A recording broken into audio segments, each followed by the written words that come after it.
Bonjour à tous, mes amis. Alors, c'est pas nouveau, hein, c'est l'esprit de l'époque. Les gens sont de plus en plus stupides, et bien entendu, les dirigeants sont de plus en plus stupides, mais ça les empêche pas d'avoir conscience que les gens sont de plus en plus stupides et de faire diversion avec des procédés de plus en plus évidents, de plus en plus mal ficelés et mal pensés. Mais bon, c'est au moins un petit peu de lucidité qu'on peut reconnaître au sein de leur stupidité. C'est qu'ils ont bien conscience, et je pense qu'ils sont assez bien placés pour se rendre compte que les gens sont de plus en plus cons, même si en général quand les gens sont cons, par définition, ils s'en rendent pas compte. Donc ici, en ce moment, bon, on l'a vu, hein, Macron continue son petit bonhomme de chemin, de la privatisation, des ballons d'essai, de projets de loi de plus en plus aberrants. Là, je crois ils entendaient proposer éventuellement l'étude d'une loi visant à privatiser après les autoroutes, les nationales, et pourquoi pas les départementales, et puis les routes, et puis finalement les rues, pourquoi pas, hein. Oh non, pourquoi ne pas mettre, arrêtez avec ce clignotant là, ce gyrophare, pourquoi ne pas mettre des péages dans les rues pour les piétons, pourquoi pas, hein, parce que on est dans un pays libre, mais pourquoi est-ce qu'on ne devrait pas finalement confier notre liberté de mouvement à des entreprises privées qu'on devrait payer pour pouvoir utiliser les infrastructures qu'on a construites avec nos impôts, hein. Et donc le Macron continue son petit bonhomme de chemin, et que je te privatise un aéroport, et que je te privatise ceci, et que je te privatise cela, et que je te fais des lois pour restreindre à peau de chagrin, voire à néant, la liberté d'expression sur Internet. Et que, surtout, faut pas oublier, c'est un symbole, il me semble que l'essence, là, elle se trouve maintenant au niveau tarifaire de ce qui était prévu qu'elle soit au moment où la crise des Gilets jaunes a éclaté. Donc, tout se passe bien pour eux, à force de diversions diverses et variées. Ils réussissent quand même à continuer à enfiler les gens, comme on enfile des perles calmement, dans le plus grand des calmes, relax, il n'y a pas de problème, ça passera. De toute façon, l'armée, enfin la police en tout cas, finalement n'est pas du genre à relever la tête, elle est du genre à oublier que quand il n'y a pas le peuple qui gronde, l'État les méprise, n'a que faire qu'ils se suicident les uns après les autres. Je sais pas si c'est pas si on n'en est pas au 10e ou 15e ou 30e policier suicidé depuis 2-3 mois, ça n'arrête pas, c'est l'hécatombe. Les commissariats pourris, vétustes, ou les bagnoles dans lesquelles la police ne peut même plus mettre d'essence. Tout ça, ils ont oublié que tant que le peuple ne représentait pas une menace pour l'hypercaste, on dirait que la police a oublié que quand les deux flics ont été brûlés à je crois que c'était à Viry-Châtillon, je dis pas de bêtises, par des vermines, et que les policiers avaient fini par manifester. Bon, on dirait que les policiers ont oublié qu'on leur a envoyé les CRS comme à de vulgaires racailles, quoi. Voilà, c'est malheureux, mais c'est comme ça. C'est le devoir de réserve. C'est ce qui verrouille l'État, voilà, et qui verrouille la situation, et qui fait que le peuple reste malheureusement la victime perpétuelle de la violence de l'hypercaste, qui se protège, qui profite, qui se nourrit, qui exploite, et qui méprise méprise le peuple, et qui hait la France. Mais bon, je sais pas, quoi. Tout ça est triste, mais c'est pas ce dont je voulais vous parler. Je voulais juste, voilà le contexte. Voilà le contexte. Mais ça gronde quand même, hein. On en est à 26, je crois la 26e ou 27e occurrence des Gilets jaunes. Il y a toujours des gens qui manifestent, même si c'est logique, ils sont moins nombreux. Ils sont de moins en moins couverts par les médias. Ils ont compris que la police, qui ne peut rien faire pour empêcher le gaspillage de l'eau courante, par le street pulling, hein. On utilise un mot américain pour que ça ait l'air cool et que ça renvoie aux images pittoresques des poulbeaux du Bronx, voilà, ça a un côté très image d'Épinal, New York, West Side Story, et donc la police qui n'a pas les moyens d'empêcher ça, la police les pompiers qui continuent de se prendre des caillasses dans la tronche, les gens qui continuent de se faire agresser, mais voilà, les gilets jaunes ont compris aussi que voilà, les policiers qui se font agresser et insulter et humilier par d'authentiques racailles à longueur de semaine parce qu'ils ont l'ordre de ne jamais faire de mal à ces gamins-là, eh ben, ils ont un petit samedi de décompression où ils peuvent expulser toute cette frustration et où on leur demande d'être impitoyables. Alors il y a ceux qui restent certainement sur le côté, qui essayent d'en faire le moins possible, et il y a ceux qui visent directement les yeux et qui s'éclatent et qui font tourner la matraque et qui se sentent bien. Ils ont signé pour ça. Les gars, à la base. Et donc, ouais, les gilets jaunes, bravo, super, pas de clignotant, rien du tout, je déboîte devant toi. C'est bien, mon pote, bravo, continue, t'es un champion. Et donc, la situation semble être favorable à Macron. Effectivement, ça s'oriente vers un deuxième tour. Marine Le Pen, Macron, les médias vont faire le boulot, ces médias libres et indépendants qui pensent tous exactement pareil, au pays des Lumières et du débat. Ils nous diront exactement pour qui on doit voter, et puis voilà, les castors iront faire barrage avec leur petite queue plate, et puis j'espère que ceux qui avaient un gilet jaune le garderont pour aller faire barrage. Voilà, et puis qu'ils le remettront peut-être après, et puis je l'avais déjà dit moi avant l'élection présidentielle. Si vous bougez pas le cul, ce type-là va découper ce pays en tranches, il va vous mettre en coupe réglée, il va faire de vous des sujets. Ce type est un vulgaire gourou de secte. LREM, c'est une secte, et malheureusement c'est pas le temple solaire, parce que sinon on finirait par être débarrassé d'eux sans avoir à se salir les mains, et ce serait plutôt une bonne chose. Donc il y en a qui disent que ouais, c'est un gourou, pourvu qu'il leur fasse boire le Kool-Aid et qu'il en prenne une rasade lui aussi, parce qu'il y en a ras-le-bol. Mais bon, comme je disais, pour l'instant ils ont mis un couvercle sur la casserole, mais je pense que ça continue de bouillir un petit peu. J'étais encore à un baptême dimanche, et il y a quand même pas mal de gens je sais pas s'ils ont bien défini exactement ce qu'ils voulaient en faire, mais on sent la colère qui bouillonne au fond de leur crâne. Et ça, c'est une bonne chose. Mais j'ai l'impression qu'il y a une tactique de diversion par la promotion de la haine horizontale qui est à l'œuvre en ce moment. Et c'est bien sûr l'inénérable Marlène Schiappa, ministre de la femme et des tutos make-up, qui vient en permanence. On a l'impression que Twitter, 50% de Twitter, c'est Marlène Schiappa en fait. Ça n'arrête pas. Je sais pas comment ça se fait, mais je la vois passer en permanence, et c'est conneries sur conneries sur conneries.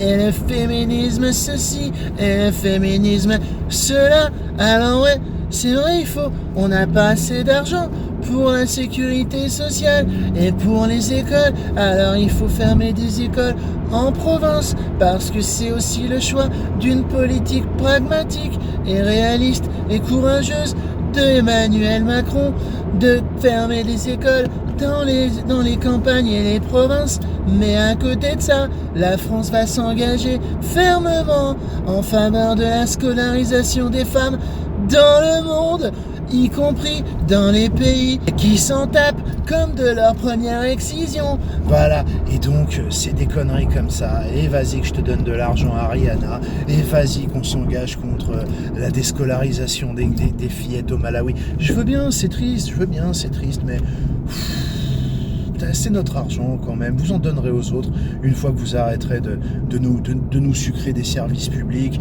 de nous faire payer les actes chirurgicaux plus chers, tous les actes médicaux facturés à l'acte, que vous arrêterez de fermer des maternités, de fermer des classes dans les petites villes, etc. On verra à ce moment-là. On l'a déjà dit, charité bien ordonnée commence par les autres et par les femmes et les filles du Malawi. Franchement, c'est pas vrai, quoi. Plan excision, alors on a le plan excision, on en a entendu parler il y a quelques temps, mais c'est déjà fini parce qu'on est passé à la Coupe du Monde de football et il faut l'égalité de paye entre les footballeurs et les footballeuses. Et après, ça c'est fini aussi parce qu'on est passé au Grenelle contre les violences sexistes. Alors, déjà, il y avait un plan excision, bravo pour la communication, un mec qui a choisi le terme plan excision. On avait l'impression qu'il y avait vous savez, comme les bibliobus, quoi, qu'il y aurait un excisiobus qui allait passer dans les campagnes et les villages et les quartiers pour exciser les filles correctement, pour éviter que ça s'infecte. Bon, je sais bien que c'était pas ça le principe, mais bon, il y avait un plan excision.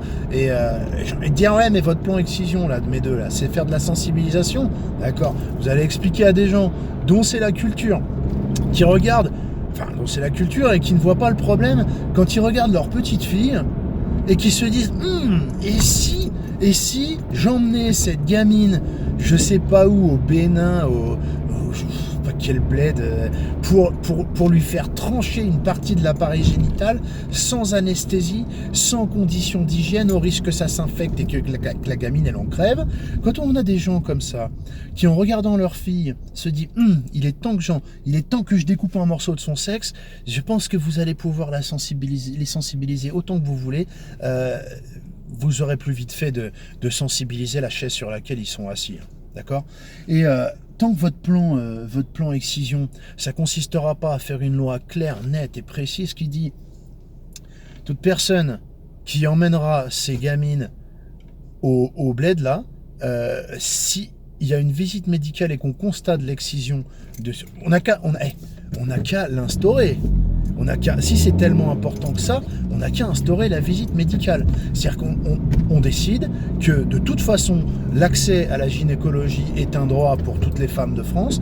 Et alors, soit on arrive à trouver un moyen de faire interroger la gamine, je sais pas, par un psychologue au retour du bled en question, ou alors on décide qu'à 18 ans, il y a une visite médicale obligatoire de dépistage de ceci et de dépistage de cela pour la santé de la jeune femme, et que si on constate une excision, on embarque papa et maman et on va aller leur faire rendre compte de leurs exactions et de leur cruauté sur enfants, avec éventuellement de l'incarcération. Et puis surtout, si les personnes ne sont pas de nationalité française, un retour illico presto au bled à coup de pompe dans le fion et sans passer par la case départ et sans toucher 20 000 francs. Hein. Donc, votre plan excision, il prévoit à un moment ou à un autre de la fermeté, de l'intransigeance vis-à-vis de ces crimes sur des petites filles ou pas? Parce que sinon...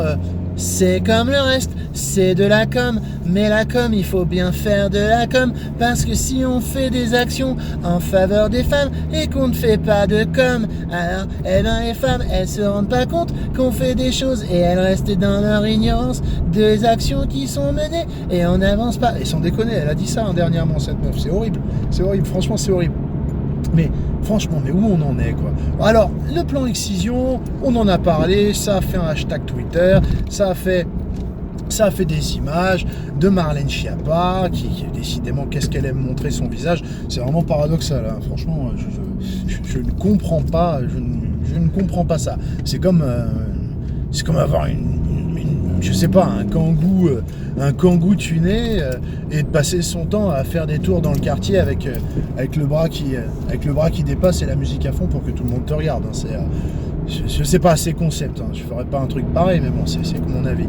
Après, ça a été l'égalité footballeur-footballeuse. Mais oui, mais non, on en revient toujours à cette connerie de parité, c'est débile.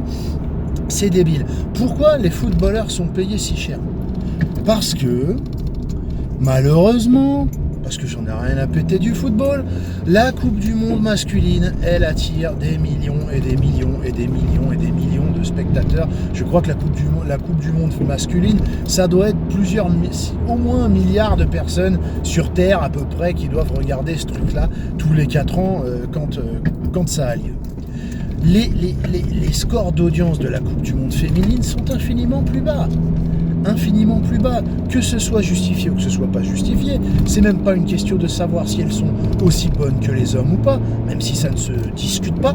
Ça ne se discute pas dans le sens où l'équipe de France n'a jamais perdu contre une obscure équipe de gamins de 15 ans du fin fond de la campagne toulousaine ou je sais pas quoi, comme ça s'est produit en Australie, comme ça s'est produit en France, comme ça s'est produit avec l'Olympique Lyonnais féminin si j'ai bien compris. Mais même si on veut pas aller chercher des histoires de comparaison de niveau entre les hommes et les femmes, même en admettant qu'ils soient à niveau égal, qu'est-ce que vous voulez? Les gens regardent moins pour l'instant, donc ça rapporte moins d'argent puisque les sponsors sont beaucoup moins intéressés à payer pour faire de la publicité pendant un événement qui est regardé par 30 millions de personnes que dans un événement qui est regardé par 700 millions de personnes. C'est logique.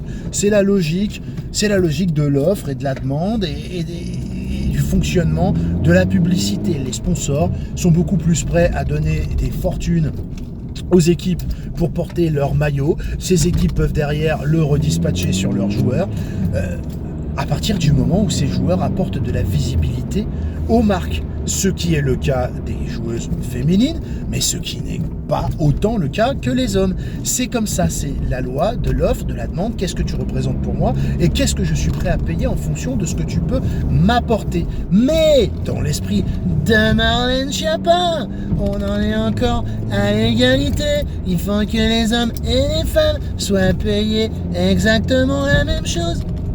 Même si elles ne produisent pas exactement la même chose en l'occurrence. Parce que, je le répète, le fossé de paie, là, comment on appelle ça, les écarts salariaux hommes-femmes, c'est de la connerie, ça ne concerne que les bourgeoises qui sont jalouses, parce que quand elles sont patronnes et qu'elles gagnent 70 millions d'euros par an, leur homme on gagne 110 et nous on en a rien à péter parce qu'infirmier, infirmière, on gagne la même chose, caissier, caissière, on gagne la même chose, téléconseiller, téléconseillère, on gagne la même chose, maçon, maçonne, on gagnerait la même chose. Mais personne ne réclame plus de maçonnes sur les chantiers, on est d'accord, hein. Marlène Schiappa, elle voudrait que les footballeuses soient payées comme Zinedine Zidane, même si elles ont jamais gagné la Coupe du Monde et jamais gagné l'Euro. Mais il faudrait quand même qu'elles soient payées comme des superstars du football, parce que ce sont des femmes et que l'égalité c'est important. Et que les notions les plus simples sont les... Ah, moi j'en ai marre d'expliquer des choses aussi stupides, sérieusement, mais sérieusement. Marlène Schiappa, elle veut plus d'hommes, elle veut plus de femmes ministres et présidentes de la Banque européenne et plus de femmes, je sais pas quoi moi, députés, PDG, mais elle veut pas plus de femmes plombiers, hein, pour descendre les 2 pieds dans une fosse septique. Moi par exemple, j'ai une nappe phréatique là sous ma maison. C'est un truc, enfin une nappe phréatique, une réserve d'eau. C'est naturel, c'est comme ça, c'est sous la baraque. Et il y a une pompe là-bas dedans qui a été installée par un plombier. Et il y a une trappe en béton où on peut descendre pour aller vérifier ce qui déconne avec cette foutue pompe à eau quand elle déconne. Ok, j'ai passé ma tête là-dedans une fois. Vous avez 80 cm, vous avez, je sais pas, 80 cm d'eau. Au-dessus, vous avez 50 cm de plafond au-dessus du niveau de l'eau. D'accord? C'est blindé d'araignées, de scolopendres, de cafards, de toiles d'araignées gigantesques avec des bazars comme ça dedans. L'eau croupie, stagnante et tout le bordel que j'utilise pour arroser mon jardin. Je vous garantis que j'ai pas envie de descendre là-dedans. Moi, j'ai pas envie, franchement, ça me fait pas envie du tout. S'il faut que je descende, bah, je vais descendre, ok? Mais je suis convaincu que si j'appelle un plombier pour qu'il vienne s'en occuper parce que j'ai la flemme, parce qu'en plus, j'y comprends rien, la plomberie, c'est de saloperie de pompe, je suis convaincu que c'est certainement pas Marlène Schiappa ou sa sœur ou sa tante qui va venir patauger dans cette merde au nom de l'égalité homme-femme. Hein. Convaincu que non, garantie sur facture. Franchement, hein? C'est pareil, elle est trimballée des parpaings, c'est certainement pas Najat Vallaud-Belkacem qui nous parlait aussi, qui nous rabattait les oreilles avec ses conneries, qui va avec ses petits talons, sa petite jupe à Najat là, qui va aller trimballer des parpaings non plus. Hein. Parce que ça va être rigolo la forme de son dos à la fin de cette histoire là. Et donc toutes ces conneries me sortent par les oreilles. Ces histoires de mixité, de parité, hein, il faut qu'il y ait il y a 52% des femmes qui constituent le corps électoral, pourtant seulement 17% sont des maires de villes en France. Il faut agir pour arranger ça. Mais s'il y a 52% des femmes qui constituent le corps électoral et qu'elles voulaient voter pour des femmes, c'est soit qu'il n'y avait pas de femmes qui se présentaient, ce qui est leur droit, d'accord, soit que même les femmes qui sont majoritaires et qui donc, si elles votaient comme une féministe de base, uniquement sur la base du sexe et non pas sur la base des compétences apparentes des personnes ou des idées qu'elles défendent, eh ben il y aurait que des femmes élues puisque c'est 52% du corps électoral. Mais donc, quand on dit il y a un problème puisque 52% des femmes constituent le corps électoral sont des merdes bien en France, ça veut dire quoi? Vous allez faire quoi quand vous dites vous allez agir? Ça veut dire que vous allez faire une loi. Moi, Marlène Schiappa, ministre des chignons, des tutos coiffeurs, des tutos make-up et de la femme, je vais agir résolument pour déposer un projet de loi interdisant aux femmes, au nom de leur liberté, de continuer de pouvoir choisir de voter pour un homme. Parce on est quand même en 2019, et en 2019, c'est 2019, il est temps que la France bouge. Mais c'est des conneries, putain. Mais bordel de merde, on en a rien à foutre. Que ce soit un homme ou une femme. Déjà, il faudrait qu'il y ait autant d'hommes que de femmes que d'hommes qui se présentent. Et bizarrement, c'est pas le cas. Et vous savez peut-être à quoi ça tient? C'est que quand vous regardez un repas de famille en moyenne, je dis bien en moyenne, qui parle de politique? Les hommes. Vous aurez une majorité des hommes qui vont parler de politique, d'accord? Et vous aurez une minorité de femmes que ça intéressera au point de vouloir en parler toute la soirée et qui se mêleront à la conversation.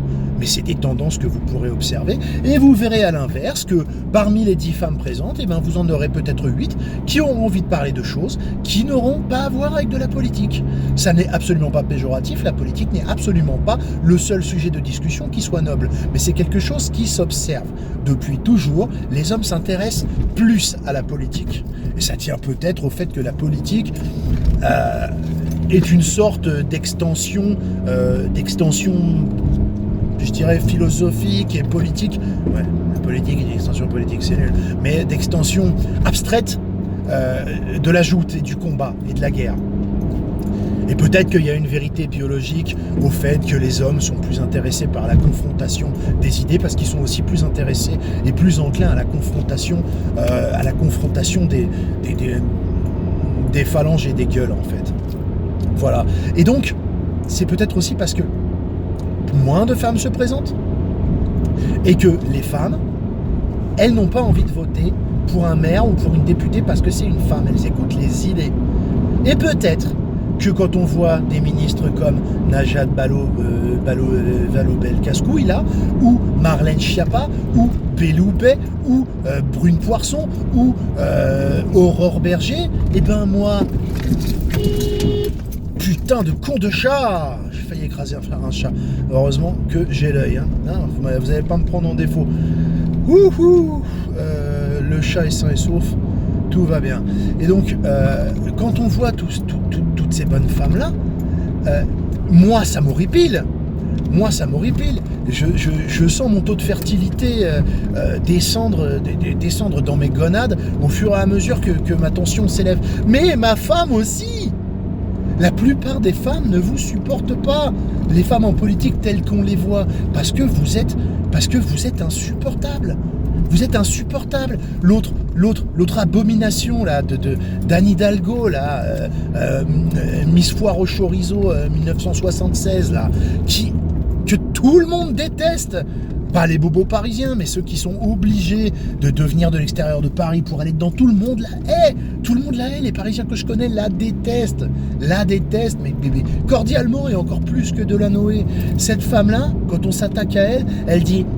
On s'attaque à moi parce que je suis femme et espagnole. Et ça, les gens ne supportent pas. Personne ne supporte ça. Quand vous perdrez cette mentalité insupportable de vieilles adolescentes, de vieilles collégiennes en révolte, je veux dire, vous êtes trop vieilles, vous êtes trop vieilles, vous êtes trop grosses, vous êtes trop grandes pour vous comporter comme des Cynthia de 15 ans, quoi. C'est insupportable. Et donc, ça veut dire quoi ? Ça veut dire quoi, vos conneries ? Je veux la parité parfaite. Donc, ça veut dire que, à la tête d'une entreprise, ou à un poste de chirurgien, ou en tant que député, par exemple, on va, admettons, il y a 48 femmes compétentes et 52 hommes compétents, on va quand même nommer 2 cancresses et virer 2 mecs compétents pour avoir la parité parfaite.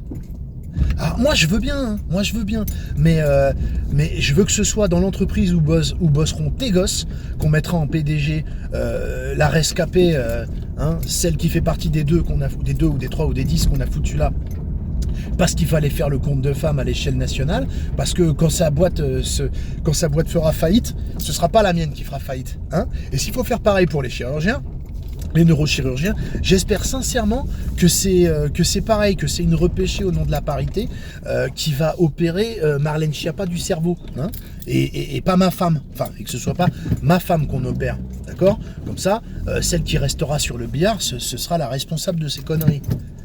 Parce que, je veux dire, on peut le prendre dans tous les sens, ce truc débile. C'est absurde dans tous les cas. Déjà,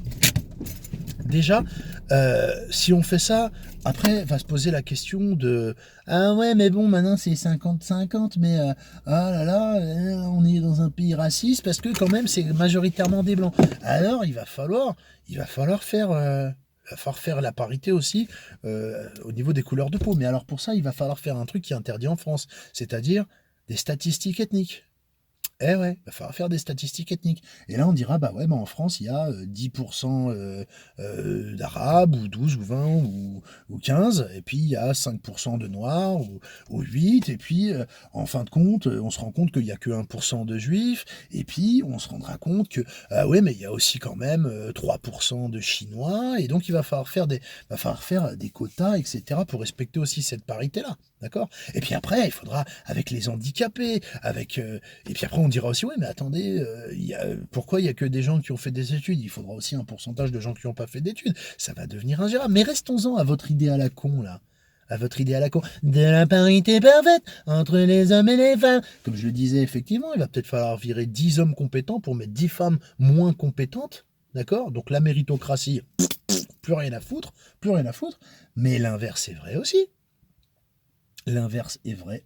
Ça veut dire que dans un domaine où il y aura 60 femmes compétentes, il va falloir en virer 10 pour mettre 10 connards incompétents à la place. Et on appellera ça de la justice. Attendez, mais je veux plus de femmes dans tel et tel domaine, etc. Bon, on est d'accord, on a déjà dit, c'est pas pour patauger dans la merde ou pour ramasser les poubelles. Ça, on va le laisser à ces connards de mal privilégiés. Bon, ils gagnent 10 fois moins d'argent que Marlène Schiappa, ils gagnent 100 fois moins d'argent que Christine Lagarde, mais ils sont quand même privilégiés. Mais en revanche, on va faire quoi avec les infirmières alors ? On va virer, sur les 90% d'infirmières qu'il y a, on va en virer donc 40% pour les remplacer par 40% d'infirmiers. Sachant qu'il y a moins d'hommes qui veulent être infirmiers, qu'est-ce qu'on va faire alors ? On va recycler l'exisiobus et on va en faire un recrutobus, c'est-à-dire qu'il va y avoir les militaires qui vont venir taper à la porte des maisons pour pour rafler les enfants et pour les obliger à devenir infirmiers ou puériculteurs, etc. Et qui va rafler les gamines pour les envoyer sur les chantiers ou pour devenir des ménagères. Mais vous vivez dans quel monde, sérieux ? Vous vivez dans quel monde, quoi ? Qu'est-ce qu'elle nous a dit aussi? Il y avait eu une démonstration de combat mixte à la Gay Pride. Oh, c'était merveilleux. C'était merveilleux. Ils nous ont montré un homme, je sais pas s'il était à moitié libanais ou parapluie porte-manteau ou pas, ou s'il était normal. Enfin, straight, quoi, tu vois. Homo ou homo cisgenre ou hétéro cisgenre. En tout cas, il tapait pas bien fort. Je pense qu'il y avait encore des relents du patriarcat, puisqu'il était galant, il tapait pas fort dessus. Et elle nous disait, merveilleuse démonstration de combat mixte, bientôt l'égalité sur le ring et partout ailleurs. Mais voilà, mais je veux dire, il n'y a que dans votre monde que ça peut exister, bon Dieu de merde. C'est normal, je veux dire. Quand on est Marlène Schiappa ou Laetitia Avia et qu'on fréquente des Benjamin Griveaux, des Mounir Majoubi ou des Emmanuel Macron, on se dit que ça peut marcher un match de boxe ou de MMA mixte. Il n'y a pas de problème. Je vous avoue que moi, si ça a lieu, moi aussi, je parie mon salaire sur Laetitia Avia ou sur Marlène Schiappa. Parce que là, il y a un dimorphisme sexuel qui ressemble plus à celui qu'on a entre certaines araignées avec leurs tout petits prétendants. Alors que, mais je veux dire, c'est le contraire de ce qui se passe dans la vie réelle. Dans la vie réelle, je veux dire, que ce soit moi, que ce soit mon voisin de là-bas, mes potes, je veux dire, si on affronte dans un combat de boxe nos meufs ou les meufs les uns des autres, je veux dire, il faudrait être con pour parier sur les femmes, elles vont perdre, c'est tout. Je suis désolé, prenez pas vos cas pour une généralité. Effectivement, il y a des grandes, grosses, bonnes femmes, un peu viriles. C'est pas grave, vous pouvez en être fier, etc. Mais je veux dire, les hommes sont pas tous des Benjamin Griveaux, quoi. Il faut arrêter. Il faut arrêter, c'est stupide. C'est stupide, c'est ridicule, quoi. C'est ridicule, il y a Ségolène Royal qui proposait, pour défendre une cause qui lui est chère, les, les femmes défavorisées, traitées par la société inégalitaire, hein, quand elle descend d'un énième voyage en première classe où elle a été servie en champagne par un steward privilégié. Et elle descend comme ça. Et comme il y a encore des gens qui demandent à cette vieille baderne son avis, elle expliquait, ne serait-ce pas une fantastique idée de faire jouer l'équipe de France en mixte avec les hommes et les femmes? Oh putain, mais c'est pas possible, quoi. C'est pas possible. C'est pas possible. Et quand vous allez avoir Umtiti qui va faire un tacle enfin, à l'attaquant de l'équipe d'en face et qu'elle aura la jambe cassée, mais je veux dire, si ça a été interdit, les matchs entre adultes en mixte, il y a bien une bonne raison, c'est pour éviter que les femmes soient blessées. Je veux dire, vous êtes en train d'organiser un Grenelle pour l'environnement. Bon, ce sera l'occasion de bien bouffer. Vous allez inviter des fémènes, vous allez inviter des associations. Je dis pas de mal des associations contre les violences. Tout à fait raison de se battre contre ça, c'est horrible.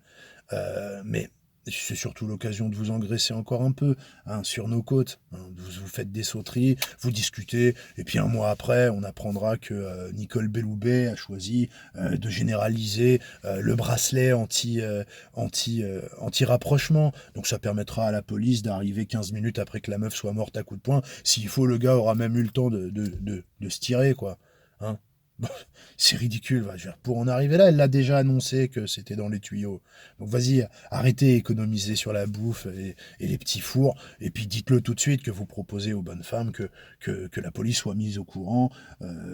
15, enfin, voilà, et qu'elle arrive 15 minutes après qu'elle ait commencé à se faire tabasser. Faut arrêter les conneries. Je sais pas, c'est débile, quoi. C'est débile. Enfin voilà, vous allez faire un Grenelle contre l'environnement? Contre l'environnement, contre les violences faites aux femmes. Et à côté de ça, on a Marlène Schiappa et Ségolène Royal qui ont l'air d'être plus ou moins tentés par créer des sports d'affrontement mixtes. Et pourquoi pas du rugby alors, hein, pendant que vous discuterez du juste combat. Là, par contre, il n'y a aucune ironie là-dedans pour faire en sorte que les hommes, que ces fils de pute arrêtent de tabasser les femmes. Et à côté de ça, vous allez organiser des tabassages de femmes dans les stades et sur les rings. Je veux dire, vous êtes cintrés, hein, vous êtes cintrés, c'est pas possible, quoi. Mais bon, tout ça, j'ai l'impression que c'est comme d'habitude.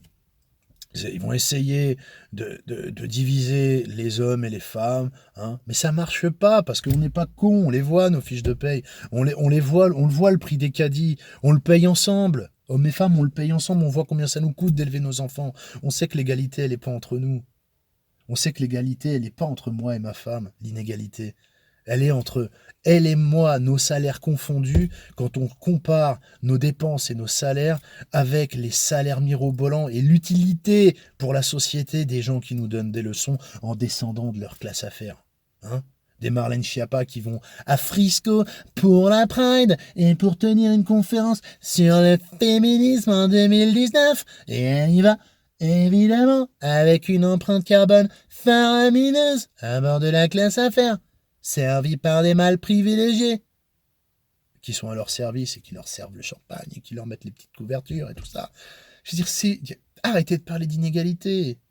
Vous êtes la caste politique, la caste dirigeante, encore plus que les patrons finalement, parce que les patrons, certains ont des résultats, certains créent du bénéfice, certains créent des emplois, certains, dont il y en a énormément qui servent, mais la caste politique ne sert à rien. C'est un poids mort, c'est une bouche à nourrir. Vous êtes les plus privilégiés de tous parce que, en plus de gagner énormément d'argent, vous êtes incompétents et vous êtes insupportables. Et vous n'avez jamais servi à rien et vous ne servirez jamais à rien.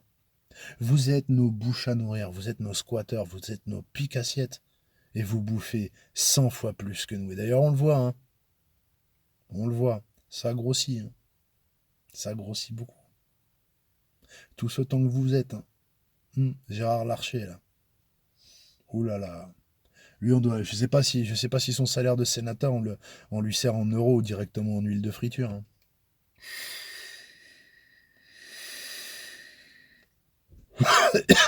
Mais c'est chaud, c'était juste pour râler, quoi. Bon, je vous dis à bientôt. Ah ouais, aussi, on me demande souvent les t-shirts. Alors les t-shirts, je vais en mettre là, voilà. Je sais pas, voilà, vous avez celui-là, donc c'est celui qui va être emblématique de la chaîne. Je vais peut-être en faire un rouge, c'est le classique avec cette gueule-là. C'est pas de la mégalomanie, mais c'est le symbole de la chaîne. Donc si vous avez envie de porter un comrade pour faire un petit peu de pub, si vous avez des idées aussi, tiens, je vais faire celui-là, là, avec les personnages non jouables qui pensent que l'Europe c'est la paix. Je vais le décliner avec plusieurs slogans. Je vais peut-être faire celui-là, là, Fat Sister is watching you, je l'aime bien. Ce sera disponible en t-shirt débardeur, en t-shirt femme aussi sûrement. Celui-là, la version 1984 en 2019, avec Macron, là. Que j'oublie pas. Ouais, j'en mettrai peut-être d'autres. Là, je les ai plus en tête. Ah, celui-là, la liberté, égalité, flashball. Il y a des gens qui m'ont engrainé sur Twitter comme quoi je voulais me faire de l'argent sur les gilets jaunes. J'ai envie de dire, allez vous faire mettre en fait. Parce que déjà, j'ai demandé si quelqu'un savait s'il y avait un auteur en particulier pour ce slogan. Parce que dans ces cas-là, c'était peut-être à lui de lancer le truc à la vente. Alors, puisqu'on me casse les couilles, le t-shirt là, peut-être je le retire ou alors je le vendrai en couvrant juste mes frais de port parce que je me dis, un t-shirt, pour moi, ça a aussi une vocation, c'est de transmettre un message. Voilà. Un message et de déclencher des discussions. Vous allez à un barbecue, vous portez ça, ça peut éventuellement aider à déclencher des discussions et il faut alimenter la colère des gens contre l'injustice de cette hypercaste. Et moi, je pense que c'est surtout ça l'objectif d'un t-shirt comme ça. Mais si je suis vos raisonnements, ouais, putain, ouais, salopard, putain, tu vas te faire de l'argent sur les gilets jaunes. C'est pas une question de se faire de l'argent sur les gilets jaunes. C'est une question, un moment ou un autre, si vous avez une création artistique, vous êtes obligé, au bout d'un moment, artistique ou de design en l'occurrence, si on veut être humble à ce sujet, vous êtes obligé à un moment ou à un autre de parler du monde réel, vous voyez, même si vous êtes caricaturiste, si vous êtes un dessinateur d'actualité, à un moment ou à un autre, vous serez obligé, si vous voulez mettre l'accent sur un problème dont vous estimez qu'il est important, vous serez obligé d'en faire une création. Je veux dire, si vous êtes à ce moment-là salarié en tant que dessinateur de presse, on pourra dire que vous avez fait de l'argent sur cette situation. Mais dans ces cas-là, la seule chose à faire, si vous êtes journaliste, si vous êtes documentaliste, si vous êtes reporter, si vous êtes dessinateur, si vous êtes écrivain, si vous êtes polémiste, et que vous gagnez un peu votre vie avec ça, quand il y a un sujet, si vous voulez pas être accusé de le récupérer, il faut fermer votre gueule. Et il faut le passer sous silence, en fait. Je sais même pas pourquoi je me justifie. Imbécile heureux. Allez, ciao.